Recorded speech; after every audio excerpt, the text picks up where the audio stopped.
এভাবে পাতা পিঠাগুলো তৈরি করে কোনো রকম রোদে শুকানোর কোনো রকম ঝামেলা করতে হবে না। একদম সহজভাবে এটা তৈরি করে নেওয়া যাবে। আর এই পাতা পিঠাগুলো তৈরি করে ১ বছর পর্যন্ত সংরক্ষণ করতে পারবেন। মাত্র একটা উপকরণেই এই পিঠাগুলো তৈরি করে নিতে পারবেন। ভিডিওটি ভালো লাগলে লাইক, কমেন্ট, শেয়ার করে দেবেন। পিঠা বানানোর জন্য একটা মিক্সিং বলে দিয়ে দিচ্ছি ১ কাপ পরিমাণে ময়দা, স্বাদ মতো নুন, ১ চামচ গুঁড়ো চিনি। ময়দার পরিবর্তে এখানে চালের গুঁড়ো চাও ব্যবহার করতে পারেন, আবার চালের গুঁড়ো ময়দা অর্ধেক অর্ধেক করেও নিতে পারেন। এবার পরিমাণ মতো জল দিয়ে পিঠার ব্যাটারটা তৈরি করে নেব। পিঠার ব্যাটারটা ঠিক এরকম ঘন করে তৈরি করতে হবে, বেশি পাতলা করে তৈরি করা যাবে না, একটু ঘন করেই তৈরি করতে হবে। এখান থেকে কিছুটা পরিমাণে ব্যাটার আমি আলাদা করে এর ভিতরে পিঙ্ক কালারটা মিশিয়ে নিচ্ছি। নিজেদের পছন্দ মতো যে কোনো কালারটা এখানে ব্যবহার করতে পারেন। আমার কাছে পিঙ্ক কালারটা ছিল, তাই আমি এখানে পিঙ্ক কালারটাই ব্যবহার করেছি। এবার আমি পিঠার ব্যাটারটা পাইপিং ব্যাগে ভরে নেব। যদি হাতের কাছে পাইপিং ব্যাগ না থাকে সেক্ষেত্রে যে কোনো পলিথিনের ব্যাগেও পিঠার ব্যাটারটা ভরে নিতে পারেন। পাইপিং ব্যাগটাকে গ্লাসের ভিতরে এভাবে রেখে তারপর পিঠার ব্যাটারটা ভরে নেব।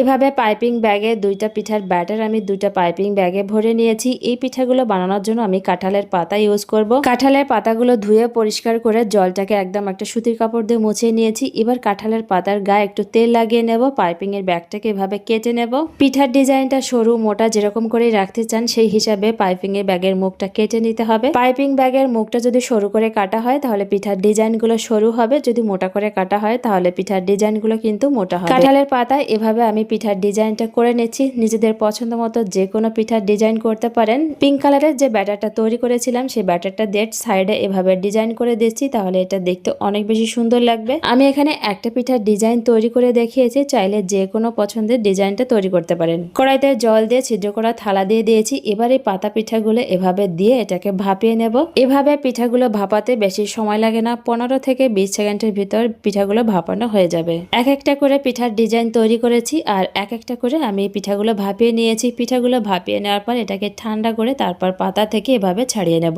কাঁঠালের পাতায় তেল লাগানোর কারণে পিঠাগুলো খুব সহজে উঠে আসবে, একটা পিঠাও লেগে যাবে না কাঁঠালের পাতায়। পিঠাগুলো এভাবে ছাড়িয়ে সারা রাত ফ্যানের নিচে রেখে দিলে এটা শুকিয়ে যাবে। যদি সারা বছর এটাকে সংরক্ষণ করতে চান তাহলে রোদে দিয়ে খুব ভালো করে শুকিয়ে নিতে হবে। পিঠাগুলো রোদে শুকানোর পর দেখতে ঠিক এরকম হবে। মাত্র একটা উপকরণ দিয়ে কোনো রকম রোদে দেওয়ার ঝামেলা ছাড়াও যায় এত সহজে পিঠা তৈরি করা যায়, না দেখলে বিশ্বাসই হবে না। পিঠাগুলো দেখতে অনেক বেশি সুন্দর হয়েছে। এবার পিঠাগুলো ভেজে দেখাচ্ছি। কড়াইতে তেলটা গরম করে নিয়েছি, একটা পিঠা দিয়ে এটাকে ভেজে নিচ্ছি। আর এই পিঠাগুলো কিন্তু কালার করে ভাজা যাবে না, এটাকে সাদা সাদা করে কালার রাখতে হবে, তাহলে এটা দেখতে অনেক বেশি সুন্দর লাগবে। পিঠাগুলো ভেজে নেওয়ার পর এগুলো দেখতে আরো অনেক বেশি সুন্দর লাগছে। রেসিপিটি ভালো লাগলে লাইক, কমেন্ট, শেয়ার করে দেবেন। আর আমার ইউটিউব এবং ফেসবুক চ্যানেলে নতুন হয়ে থাকলে চ্যানেলটিকে সাবস্ক্রাইব এবং ফলো করে পাশে থাকবেন। এভাবে পিঠা বানিয়ে সারা বছরের জন্য সংরক্ষণ করে রেখে দিতে পারেন। এই পিঠাগুলো বানানোর পর উপর দিয়ে খেজুরের গুড় আর কোরানো নারকেল দিয়ে যদি একবার এক পিঠাটা খেয়েছেন এর স্বাদ কখনো ভুলতে পারবে না। খেতে